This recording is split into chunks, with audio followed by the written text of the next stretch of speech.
अनेक भागात बिबट्यांचा मुक्त संचार असल्याचा व्हिडिओ व्हायरल होतोय।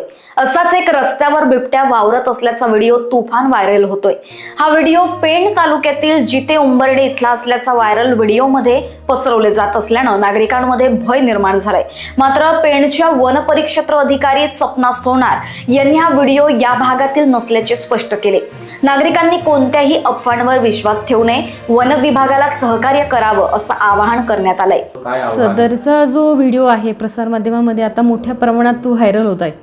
तर त्याच्या संदर्भात आम्ही आमच्या परिक्षेत्रामध्ये म्हणजे पेण वन परिक्षेत्राच्या हद्दीमध्ये सगळीकडे तपास केला, तर तो आमच्या परिक्षेत्रातला नाही आणि तो जर या परिक्षेत्रातला असता तर आम्हाला यापूर्वीच बातमी मिळाली असती आणि जरी यापुढे असेल समजा बिबट्याचा वावर या परिसरात तर आमच्या वन विभागाकडून त्याचा तपास घेतला जाईल आणि तसं नागरिकांना आवाहन करून जागरूक केलं जाईल आणि सावधगिरीचा इशारा म्हणून सगळ्यांना काळजी घेण्यासाठी सांगितलं जाईल। तरी लोकांनी ज्या व्हायरल होणाऱ्या व्हिडिओ कडून जे अफवा पसरवले जात आहेत तर त्याच्यावरती विश्वास ठेवू नये आणि वन विभागाला सहकार्य करावे। लोकवाहिनी न्यूज करिता ब्युरो रिपोर्ट रायगड।